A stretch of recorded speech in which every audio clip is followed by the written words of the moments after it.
Allez loin de moi. Je ne vous ai jamais connu. C'est-à-dire ces gens-là pourraient dans la catégorie qui n'était pas reconnue par Jésus.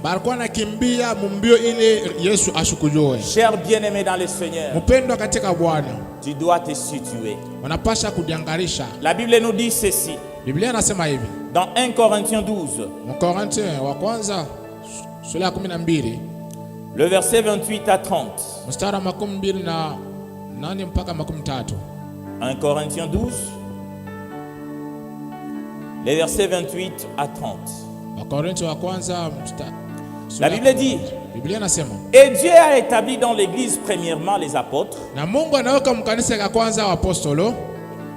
secondement des prophètes, troisièmement des docteurs, ensuite ceux qui ont les dons de miracles, puis ceux qui ont les dons de guérir, ceux qui ont les dons de secourir, ceux qui ont les dons de gouverner, ceux qui ont les dons de parler diverses langues. Amen. Amen. Et la Bible nous dit maintenant au verset 29, tous sont-ils apôtres? Tous sont-ils prophètes? Tous sont-ils docteurs?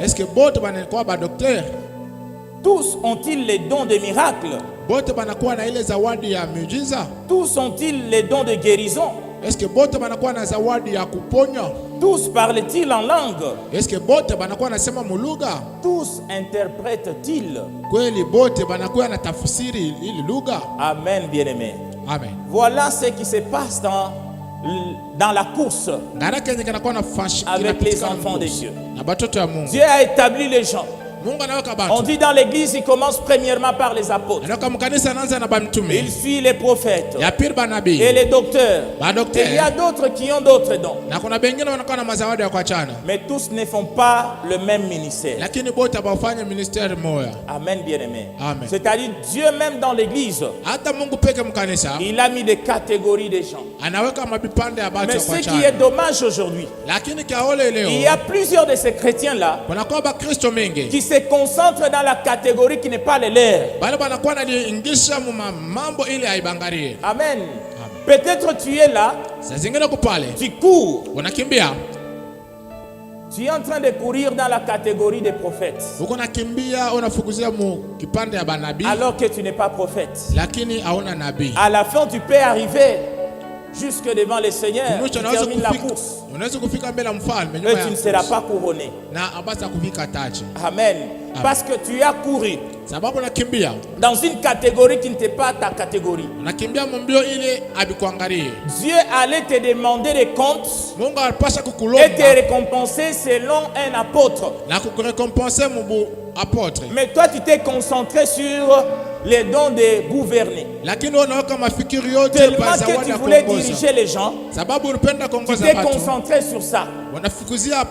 Et après, tu ne seras pas couronné par rapport à ce que toi tu as voulu faire. Tu devrais normalement être couronné par rapport à ce que Dieu a fait en toi. Amen, bien-aimé. Et c'est comme ça que beaucoup de gens se concentrent sur des choses inutiles pour leur vie. Un jour, avec les ailes des jeunes serviteurs, à un moment on commençait à s'appeler par des noms, par des révélations. Oh, voilà, tu es tel.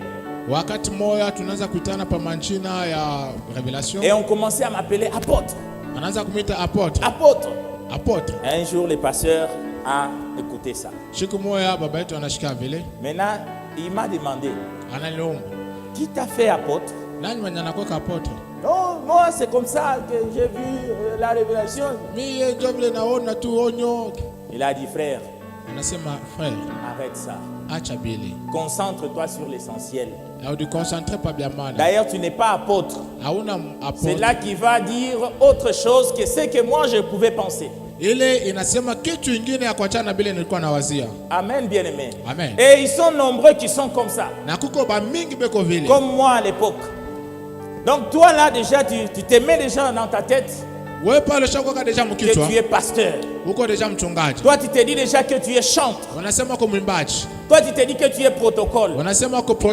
Alors que Dieu t'a appelé à autre chose. Bien-aimé, si tu n'es pas dans ce que Dieu a mis en toi, tu es en train de courir en vain. Amen. Amen. Si tu es en train de travailler en dehors de ta catégorie, tu es en train de perdre ton couronnement. On dit ici, tous ne sont pas prophètes. Tous ne sont pas docteurs. Tous ne sont pas guérisseurs. Amen. Amen. Un autre jour, on priait avec quelqu'un.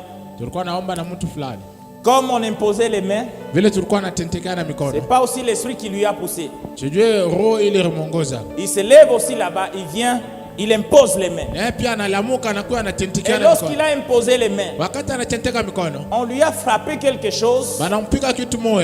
Toujours ici. Il a senti quelque chose lui frapper. Et il commençait à avoir chaud. Ça a commencé à lui compliquer. Jusqu'à ce qu'il est allé voir les pasteurs de prier pour lui. Voilà les gens. Quand tu veux courir dans la catégorie qui n'est pas ta catégorie, tu risques de croiser quelque chose qui peut te dépasser. Et si on dit il y a d'autres qui ont seulement les dons de parler en langue, de prophétiser, de guérir, de gouverner, c'est-à-dire diriger seulement les autres. Dieu les a appelés pour ça. Et ils seront récompensés, couronnés par rapport à ça. Mais souvent, quand on n'est pas orienté, on peut se retrouver en train de faire autre chose. Et il y a d'autres qui se disent, moi, en tout cas je suis serviteur, je suis tel, Dieu m'a dit je servirai dans ça. Mais malheureusement, il se retrouve en train de faire autre chose. Bien-aimé, ce n'est plus le temps de perdre du temps comme ça. C'est le temps de se concentrer dans ce que Dieu a mis en toi. Ne sois pas manipulé. Ou ne t'égare pas par rapport à la convoitise peut-être. Il y a cet homme-là dans la Bible. Quand il a vu l'apôtre Pierre et les autres disciples de Jésus, ils imposaient seulement les mains et les gens étaient remplis de l'esprit. À cause de la convoitise, cette personne-là est allée aussi voir les apôtres et les avait dit, donnez-moi aussi ces dons-là. Prenez de l'argent parce que je vais aussi faire comme vous. Voyez comment parfois on peut être égaré. Alors bien aimé dans le Seigneur, aujourd'hui Dieu vous a appelé à faire quoi? Et vous, qu'est-ce que vous faites finalement? Si vous voulez une récompense, un couronnement, vous devez courir selon les règles. Courez dans ce que Dieu a mis en vous. Développez-vous dans ça. Parce que c'est là où il y a votre récompense. Amen. Amen. Un jour, pendant une certaine période là, je l'ai toujours dit, j'aimais beaucoup parler en langue. Alors, j'ai prié pour ça. Et j'ai rappelé même à Dieu, mais c'est le premier des signes. Lorsque les disciples ont reçu le Saint-Esprit, ils ont parlé en langue. C'est-à-dire, il n'y a pas de limite pour ça. J'ai prié. J'ai jeûné. Voulant parler en langue. Mais rien. Parfois on dit, si vous n'avez jamais parlé en langue, disposez-vous. Aujourd'hui vous allez parler en langue. Je me dispose. J'attends. Mais jusqu'aujourd'hui, rien. Amen. Jusqu'à un moment où j'ai compris seulement. Ça, c'est pas à moi. Inutile de courir derrière ce que je ne peux jamais atteindre. Alors je sais ce que je peux bien faire. Si on a dit tous ne parlent pas seulement en langue. Alors il fallait que je me concentre sur ce que je sais faire. Sur ce que Dieu a mis dans moi. Que de parler en langue. Et depuis que j'ai commencé à travailler pour ça. Depuis que j'ai perdu parfois le temps seulement de prier pour autre chose et j'ai demandé ce que je n'avais pas. Alors, chers bien-aimés dans le Seigneur, courez seront les règles. Sachez ce que vous avez.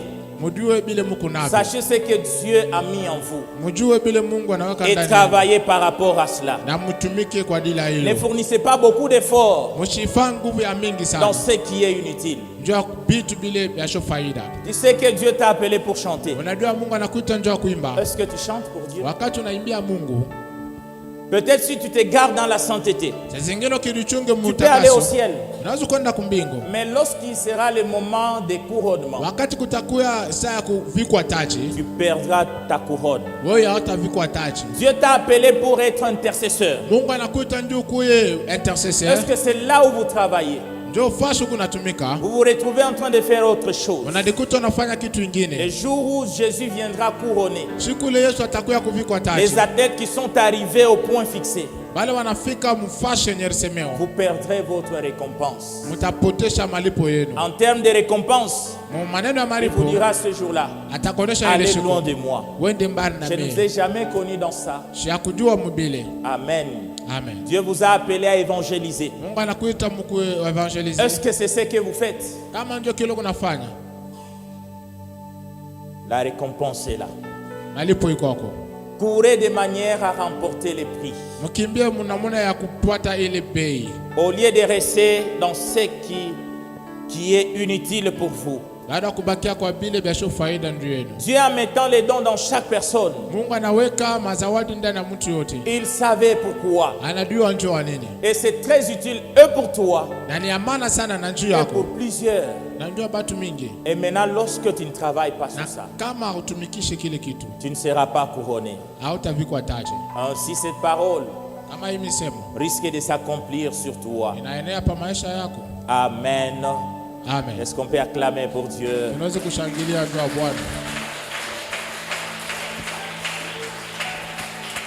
Dieu vous a appelé à quoi? Et qu'est-ce que vous faites? Si vous visez vraiment la récompense, les prix, le couronnement, c'est le temps de vous mettre au travail.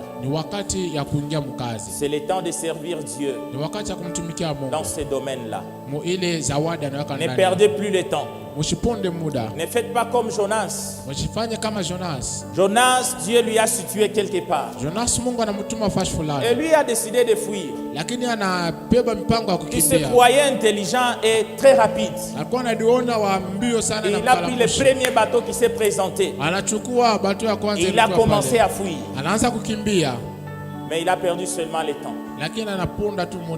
Tout ce qu'il avait, il a perdu ça dans la mer. Pourquoi? Parce que il s'est retrouvé en train de faire ce qui ne lui était pas recommandé. Et pourtant Jonas, peut-être il allait partir à Ninive avec ses bagages et son effort de guerre. Mais il s'est retrouvé sans rien du tout. Pourquoi? Parce qu'il a couru en dehors de la course que Dieu a prédestinée pour sa vie. C'est une règle très importante à respecter. Cherchez à découvrir pourquoi Dieu vous a appelé. Cherchez à découvrir pourquoi Dieu vous a amené en ce lieu. Cherchez à découvrir cela. Et servez Dieu selon ce qu'il a mis en toi. Parce qu'on nous a dit de ne pas prendre la grâce de Dieu en vain. Amen. Amen. La deuxième des choses, si tu veux avoir une couronne, arriver au couronnement, la deuxième règle qu'il faut respecter,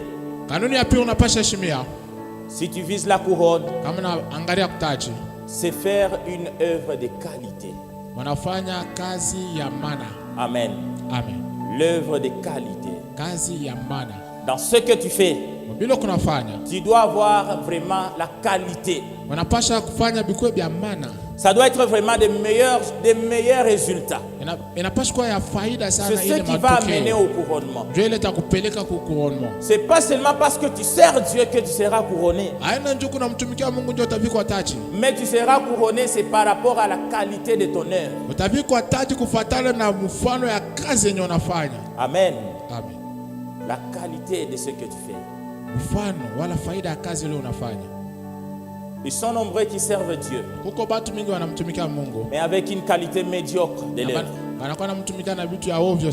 Il y avait deux personnes qui voulaient offrir à Dieu.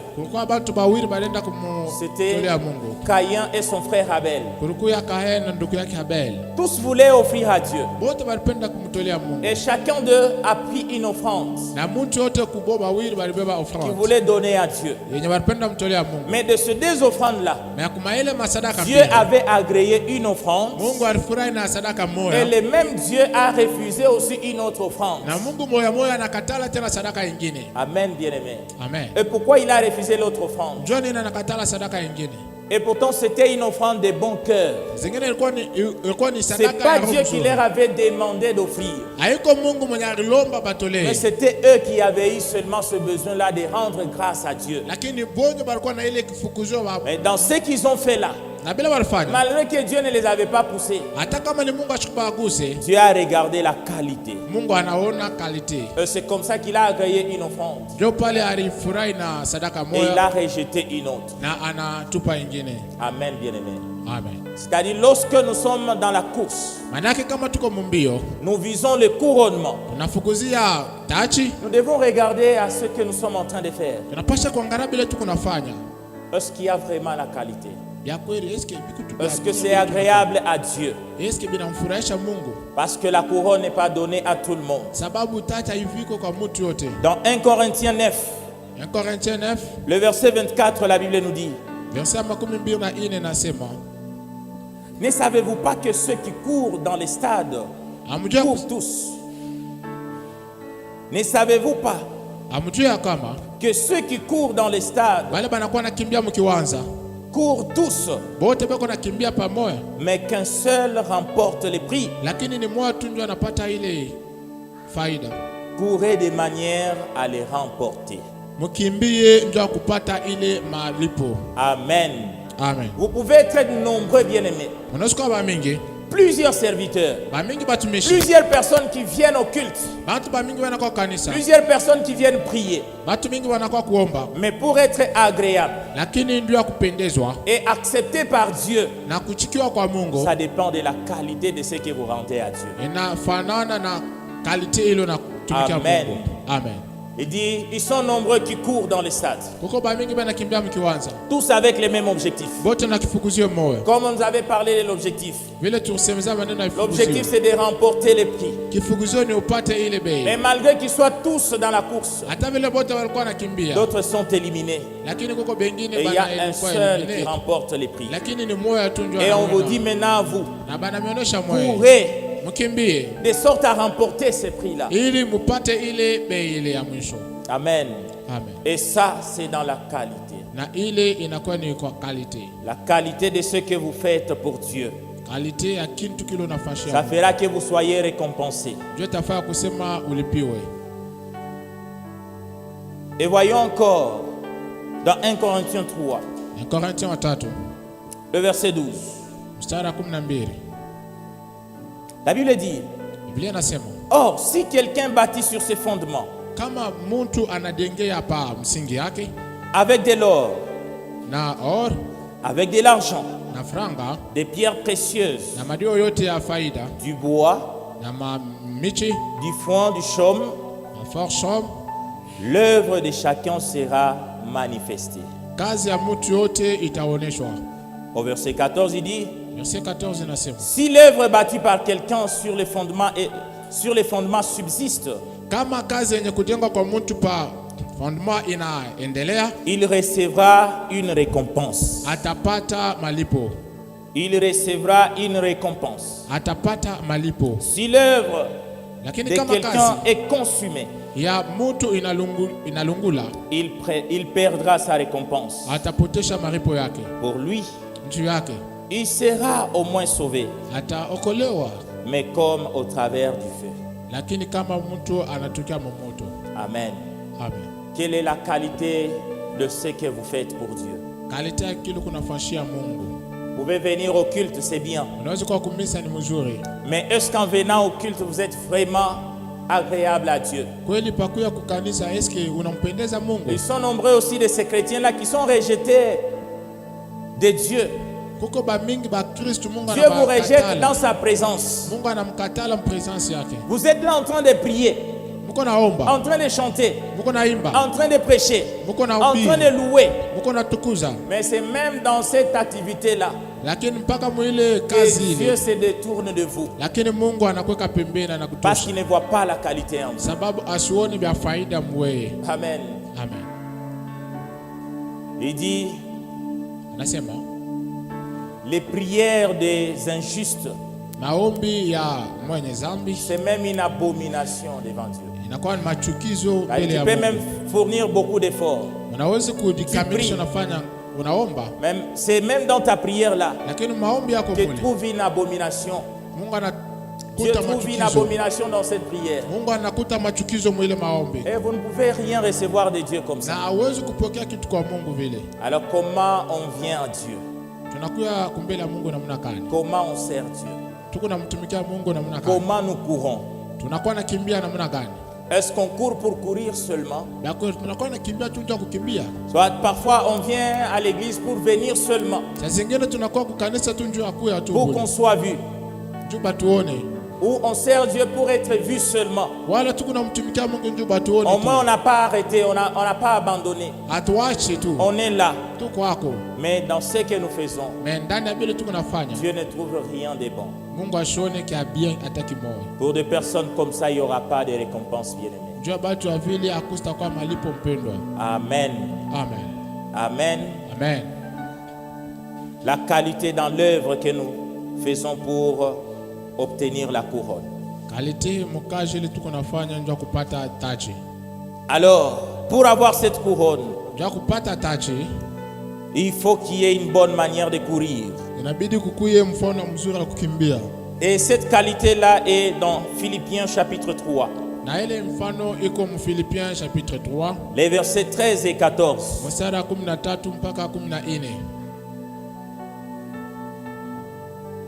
Philippiens chapitre 3, le verset 13.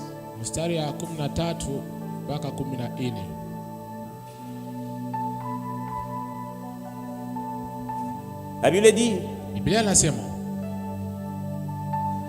frère, je ne pense pas l'avoir saisi,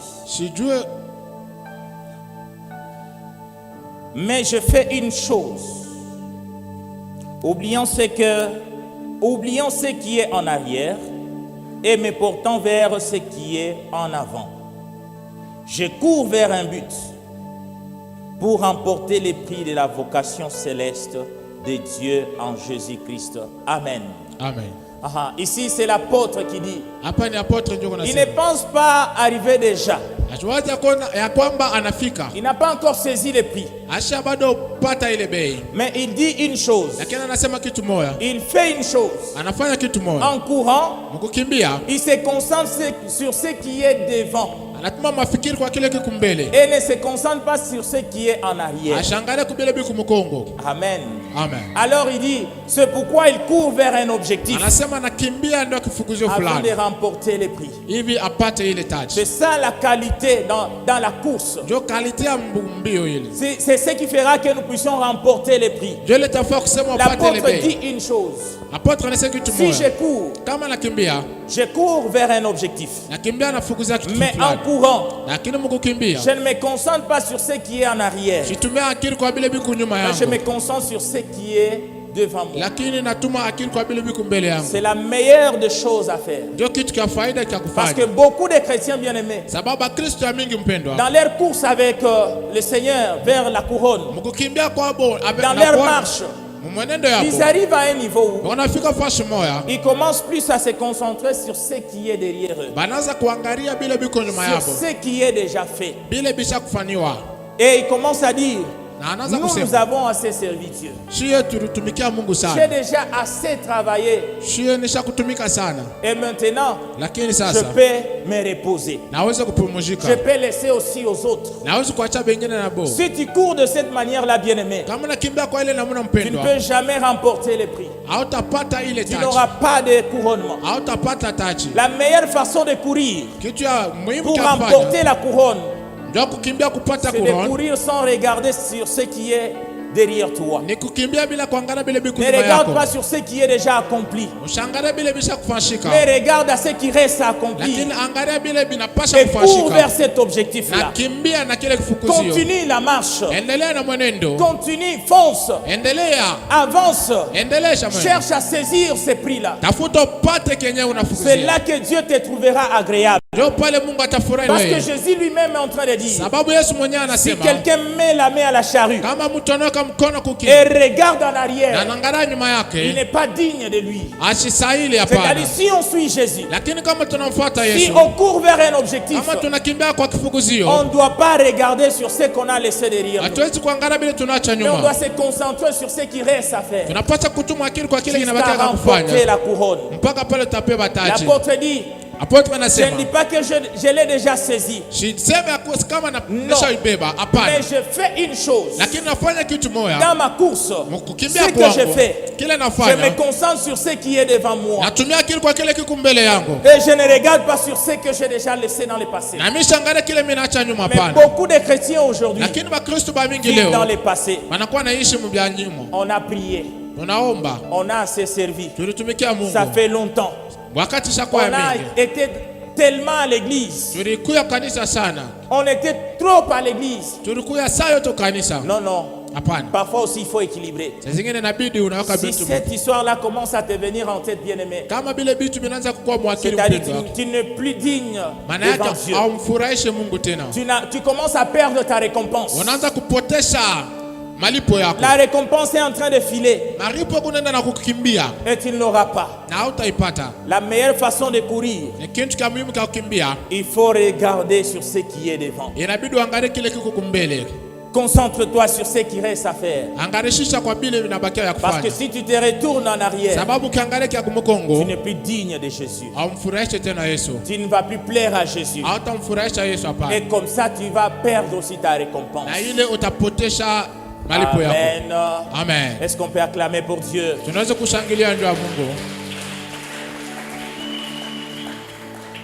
Il faut courir en regardant sur ce qui est devant nous. Et c'est là que nous serons agréables. Jusque-là, on n'a encore rien saisi. On peut se dire qu'on a la vie éternelle, mais elle peut aussi nous échapper si nous ne courons pas bien. On peut espérer à un couronnement, mais après on se retrouve qu'on a tout perdu. Beaucoup de temps dans la foi. Beaucoup de jours que tu viens à l'église. Tu viens à la prière. Tu jeûnes. Tu fais beaucoup de sacrifices. Mais si tu ne respectes pas cette règle, lakini kama uheshimie makanuni, il n'y aura pas de couronnement. hakutakuya taji. Ne te retourne pas en arrière, bien-aimé. Usigeuke uangalie nyuma mpendwa. Regarde sur ce qui reste à faire. Angalia kwa kile kinabakia kufanya. Regarde sur ce qui reste à faire. Angalia kile kinabakia kufanya. Et la Bible nous dit, na Biblia inasema dans Galates 5, Galates 5, le verset 7. Verset 7. La Bible dit ceci. Biblia inasema hivi. Vous couriez bien. Mungu nakimbia mzuri. Qui vous a arrêté? Mwenye anamshimamisha ni nani? Pour vous empêcher d'obéir à la vérité. Ndio kumshindisha mtumikie kwa kweli. Avant, c'était une bonne course. Kumbele ilikuwa ni mbio ya kweli ya mzuri. Vous aviez des objectifs. Mlikuwa na kifukuzio. Vous couriez bien. Mlikuwa nakimbia mzuri. Dans la sainteté. Mlikuwa nakimbia mtakaso. Cherchant Dieu. Mnatafuta Mungu. Cherchant la face de Dieu. Mnatafuta wapo wa Mungu. Vous cherchiez à rester dans la présence de Dieu pour tout le jour de votre vie. Mnatafuta mubaki wapo wa Mungu masiku yenu yote. L'apôtre dit c'était une bonne course. Apôtre anasema ilikuwa ni kukimbia kwa bien courir. Mlikuwa nakimbia mzuri. Mais après maintenant il demande. Lakini nyuma anauliza. Qui vous a arrêté? Nani mwenye anamshimamisha? Et on s'arrête c'est lorsqu'on on commence maintenant à regarder. Na tunashimamaka ni wakati tunaanza kuangalia kumkongo. Tu travailles et puis tu te retournes, tu te dis ah, j'ai beaucoup travaillé aujourd'hui. Là, tu ajoutes déjà en toi. L'esprit qui va te dire, donc tu dois maintenant te reposer. Parce que tu as déjà assez travaillé. Mais dans la course avec Jésus, pour la couronne, la Bible nous dit une bonne manière de courir, c'est de ne pas regarder derrière. Une bonne manière de courir, c'est de regarder sur ce qui reste devant. Qui vous a arrêté? Bien-aimé, ne reculez pas. Ne vous arrêtez pas. Parce que si tu veux arriver à la couronne, tu dois continuer à courir. Et voir comme si tu n'as encore rien fait jusque-là. Continue la marche. Continue à courir. Jusqu'à saisir les prix. Jusqu'à saisir la récompense. Ne t'arrête pas. Au verset 8. Verset 8. La Bible nous dit, cette influence ne vient pas de celui qui vous appelle. Si quelqu'un commence à s'arrêter, cette influence-là ne vient pas de celui qui vous a appelé. C'est là qu'il faut faire très attention, bien-aimé. On peut voir quelqu'un qui venait à l'église et quelqu'un lui a blessé à l'église. Et la décision qu'il prend, c'est de faire quoi? D'arrêter de servir Dieu. Il dit, bon, moi je reste d'abord à la maison. Tu courais bien. Qui t'a empêché? Qui t'a arrêté? Cette influence-là ne vient pas de celui qui vous a appelé. Ne vient pas de celui qui vous a appelé. C'était une bonne course. Quelqu'un qui t'a provoqué. Tu as entendu quelque chose. La première des décisions, je n'irai plus à l'église. Tu restes à la maison. Tu ne veux plus entendre parler de l'église. La Bible dit quoi? Cette influence-là. Même si tu peux penser avoir raison, mais la Bible dit, cette influence-là qui te pousse à t'arrêter, ça ne vient pas de celui qui t'appelle. Qui t'a appelé? C'est Dieu. C'est-à-dire aussi longtemps Dieu qui t'a appelé ne t'a pas encore arrêté. Toi ne t'arrête pas. Aussi longtemps celui qui t'a appelé ne t'a pas dit de te reposer. Ne te repose pas. Continue à courir. Continue avec la marche jusqu'à saisir les prix. Les problèmes ne doivent jamais t'empêcher. Les problèmes ne doivent jamais t'arrêter. Oh, j'arrête de prier parce que j'ai vu telle chose, parce que j'ai entendu ceci, parce qu'on m'a fait ça. Ou tout comme il n'y a pas de solution, j'arrête tout. Oh bien-aimé, ne t'arrête pas. Je t'annonce ce matin, ne t'arrête pas. Celui qui t'a appelé t'attend encore là devant. Cours en regardant vers celui qui t'a appelé. Moi personnellement, ça j'ai déjà dit même à plusieurs personnes. J'ai déjà pris une décision. Même si j'ai n'importe quel problème, même si on m'a blessé de quelle manière, je ne peux jamais arrêter de venir à l'église. Je ne peux jamais arrêter de servir. Parce que celui qui m'a blessé, ou celui qui a créé un problème, c'est pas celui qui m'a appelé. Alors pourquoi c'est fâché contre l'église? Pourquoi c'est fâché contre l'œuvre de Dieu et perdre ensuite la récompense? Tu es en train de perdre ta couronne sans le savoir. Parfois je me dis, après tous ces sacrifices, tu jeûnes, tu pries, le temps de te reposer, toi tu pries, le temps de rester même à la maison, toi tu es là à l'église. Et après tout ça, on te dit ce jour-là, il n'y a pas une couronne pour toi. Parce que tu t'es arrêté. Tu as arrêté de servir Dieu. Bien-aimé, aujourd'hui, lève-toi et continue la marche. Aujourd'hui, cours jusqu'à remporter les prix. Si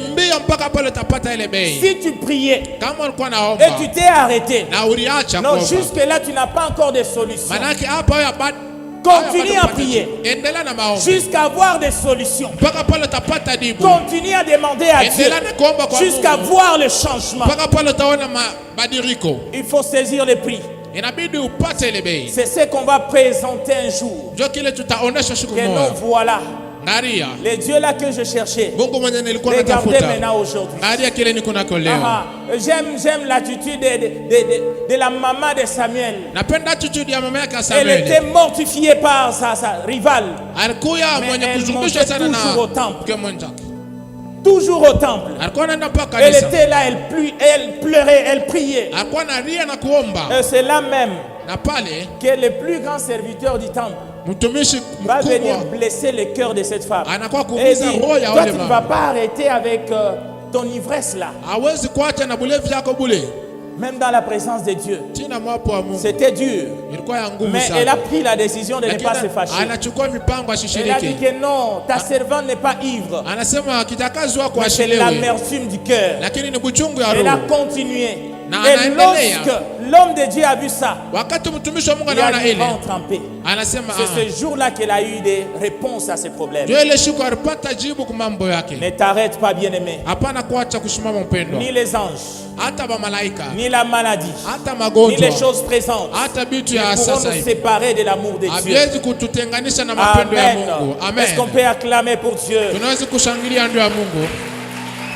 C'est pourquoi la troisième des choses, c'est de se renouveler. Il faut se renouveler. C'est une autre règle.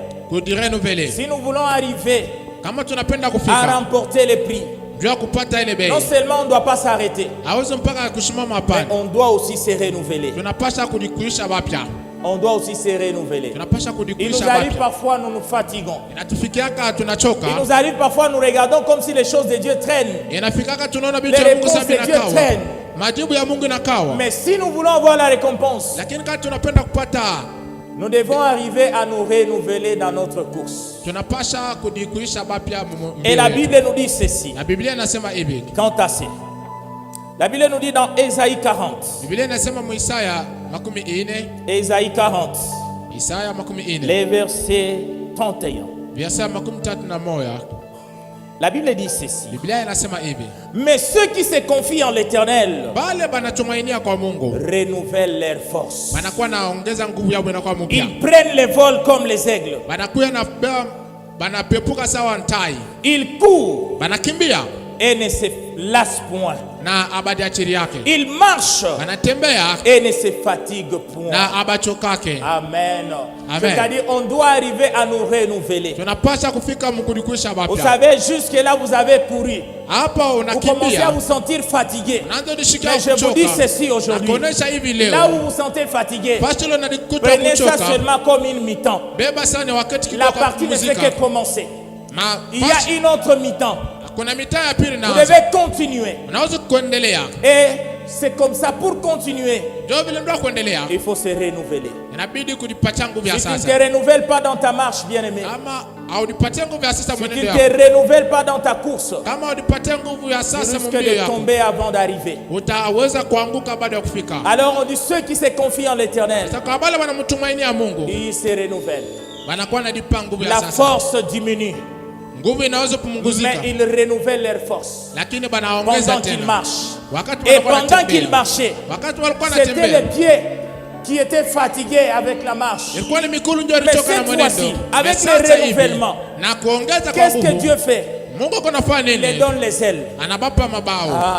Dieu donne les ailes maintenant. C'est-à-dire cette fois-ci, on ne va pas marcher parce qu'on est déjà fatigué, mais on va prendre l'envol. On doit maintenant voler. On doit monter. C'est-à-dire les pieds doivent se reposer. Mais nous aurons maintenant des ailes qui doivent nous transporter. Quand on courait, c'était par terre. C'était à terre qu'on courait. Mais cette fois-là, lorsque Dieu nous renouvelle, nous montons maintenant. Nous sommes dans les airs. On n'aura plus de poussière. On ne va plus se fatiguer. On prend l'envol comme les aigles. Et cette fois-là, Dieu nous donne le repos. Et il nous amène dans les hauteurs. C'est lui qui nous transporte en train de renouveler notre force. Ah, bien-aimé, on ne va plus se fatiguer. On dit maintenant, là il court, il ne se lasse pas. Il continue, il marche. Il ne se fatigue pas. C'est-à-dire lorsque le Saint-Esprit te renouvelle, bien-aimé, il va t'amener dans les hauteurs de Dieu. Et il y a certaines hauteurs, lorsque tu arrives à ce niveau-là, tu ne vas plus sentir la fatigue. On ne va plus t'exhorter à craindre Dieu. On ne va plus t'exhorter à chercher Dieu. Parce que là maintenant, tu cours vers l'objectif. Tu es tout près de le saisir. Il y a un prix que tu veux arracher. Et tu es en train de monter. Bien-aimé, cette année, monte plus haut. Là où tu étais fatigué, monte encore. Monte encore. Le Seigneur est en train de te donner les ailes. Dieu est en train de t'accorder les ailes. Cette fois-ci, tu seras comme un aigle. Tu vas voir plus loin. Et tu vas monter plus. Et il y aura moins de fatigue. Il y aura moins de fatigue. Tu es tout près de ta couronne. Ne t'arrête pas, bien-aimé. Ne t'arrête pas, bien-aimé. Il renouvelle les forces. Les renouvellements. C'est pourquoi quand nous sommes en train de marcher, à chaque fois, il faut dire toujours à l'Esprit de Dieu, renouvelle-moi. Renouvelle-moi. Je vais monter encore plus haut. C'est lorsque tu te sens plus fatigué, c'est là que les ailes sont tout près de toi pour te transporter, pour t'amener. C'est lorsque les pieds se fatiguent, se lancent, au lieu de tomber, le Saint-Esprit est là pour t'amener dans les hauteurs. Alors bien-aimé dans le Seigneur, tu veux avoir le prix. Tu veux avoir une récompense dans ta marche avec Jésus. Tu dois te situer dans ta catégorie. Ne cours pas avec n'importe qui. Ne cours pas n'importe où. Tu risques de perdre la récompense. Et après ça, tu dois courir avec la qualité en toi. Tu dois avoir plusieurs qualités en toi qui feront que tu sois agréable à Dieu. Et dans ces qualités-là, tu ne dois jamais te reposer. Tu ne dois jamais reculer. Et après ça, apprends à te renouveler. Apprends à te renouveler. C'est le Saint-Esprit qui vient nous restaurer. C'est le Saint-Esprit qui vient nous donner une autre force. Il a dit, je vous enverrai un autre consolateur. Pour celui qui est fatigué en train de marcher, c'est une consolation lorsqu'il commence à voler. Lorsqu'il est pris entre les mains du Seigneur pour être amené à l'objectif. Alors, bien-aimé, aujourd'hui, courez en respectant ceci. Et vous allez arracher la couronne. Il y a une récompense. Dieu dit ceci. Récompense la Bible nous dit, il est le rémunérateur de ceux qui les cherchent. C'est-à-dire en cherchant Dieu, il y a toujours une récompense. Et ces couronnements-là, c'est sur terre et au ciel. Tu auras les centuples sur la terre. Et tu auras aussi une couronne au ciel. Que le Seigneur nous bénisse. On peut acclamer pour Dieu.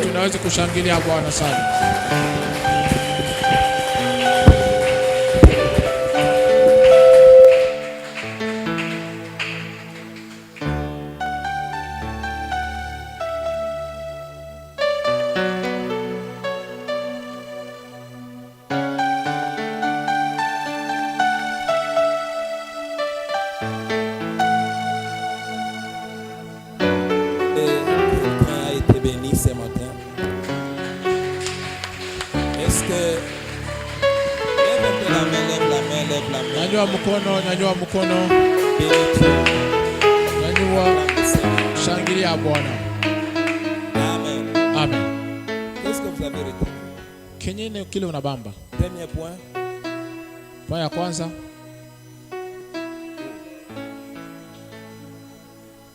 Les ordinateurs ne sont pas là. Maordinateur hainako. Ceux qui n'écrivent pas sont des ordinateurs. Bala banjika ke ni ordinateur. La mémoire de retenir en écrit. Bala bana na sa catégorie. Catégorie. Tu es dans quelle discipline? Uko ma discipline kani? Hein? Tu es dans quelle catégorie? Uko mukipande kani? Quand tu cours. Wakati kuna kimbia. Tu es dans quelle catégorie? Uko mukipande kani? Tu es footballeur. Uko mpiga kabumbu. Tu es coureur. Uko wa kukimbia. Tout dépend de ta catégorie. Yote inafuatana na kalite yako. Vous savez, unajua, la plupart des chrétiens croient que Bakristo mingi wanaaminia kama le problème c'est prier. Mambo ni kuomba. Moi je prie. Mimi naombaka. Mon frère, ma soeur. Nduku. Le problème, ce n'est pas prier. Mambo haina kuomba. Être dans la foi ne s'arrête pas à prier seulement. Kuwa ndani ya imani haibakiri mpaka mkuomba. Prier c'est autre chose, la foi c'est autre chose. Kuomba ni kitu kingine na imani ni kitu kingine. Et beaucoup de gens prient, kuko batu mingi banaomba, mais ils ne sont pas dans la foi. Lakini bana ndani ya imani. Et ils attendent la couronne. Na banachunga taji. Parce qu'ils prient. Sababu beko naomba. Mais si vous regardez dans la parole de Dieu, lakini kama unaangalia maneno ya Mungu, il est à côté. Eko pembeni. Il fait ce que la parole de Dieu ne dit pas. Eko nafanya bila sauti ya Mungu il aisee. se contente seulement de la prière. Manake anaangalia tu ni maombi. Bien-aimé. Mpendwa, vous devez savoir vous situer. Mnapasha kujua kujiangalia nafasi huko. Par rapport à la parole de Dieu. Kufuatana na neno ya Mungu. Le jugement dernier. Jugement ya mwisho ne sera pas devant un homme. Haitakuwa mbele ya mtu. Ce sera devant la parole. Itakuwa ni mbele ya neno. Amen. Amen. Devant la parole. Mbele ya neno tu. C'est pourquoi je dis toujours à l'église. Méfiez-vous des miracles. Mushipende ma miracle. Des exaucements que vous avez de vos prières. Majibu kwa maombi yenu. Parce que souvent dans la prière, sababu maombi, vous vous approchez plus du diable que de Dieu. Muko namchofia shetani sana kuliko Mungu. Amen. Amen. Quand tu pries, le diable vient encore trop peur de toi que Dieu. Et Dieu se retire un peu. Il te regarde maintenant. Si tu as la foi, c'est la foi qui va te rapprocher de Dieu. Mais ta prière te rapproche du diable. C'est pourquoi souvent le diable exauce beaucoup de prières. Et les gens croient que c'est Dieu. Amen. Amen. La puissance du nom de Jésus, ou bien la puissance de Dieu, n'est pas dans le nom de Jésus. Ça peut vous troubler ce que je dis. Mais écoutez-moi bien. Ce n'est pas, c'est pourquoi tous tous ceux qui appellent Jésus ne voient pas l'exaucement. Parce que la puissance de Dieu n'est pas dans le nom de Jésus. La puissance de Dieu est dans la relation avec Jésus. Amen. Tu peux crier Jésus. Si tu n'es pas en relation avec lui par la foi, il ne va pas répondre. Et le diable va se révéler pour toi en ange de lumière. Il va te donner ce que tu désires. Le problème du diable, ce n'est pas de nous faire souffrir d'abord. Le premier problème du diable, c'est de nous égarer. Nous amener loin de Dieu en nous donnant par nos prières les choses que nous désirons. Amen. Amen. Il te donne ce que tu désires dans tes prières. Et tu dis, moi j'ai prié comme ça, Dieu m'a exaucé. J'ai prié ceci, Dieu m'a exaucé, j'ai Dieu. Ce n'est pas Dieu. C'est le diable qui se révèle pour toi en ange de lumière. Parce que tu es ignorant. C'est pourquoi on l'appelle le prince du monde des ténèbres. Le monde des ténèbres, ce n'est pas un lieu obscur. Non, non. Le monde des ténèbres, c'est un milieu des ignorants. C'est ça le monde des ténèbres. Et pour eux, le diable se révèle en Jésus.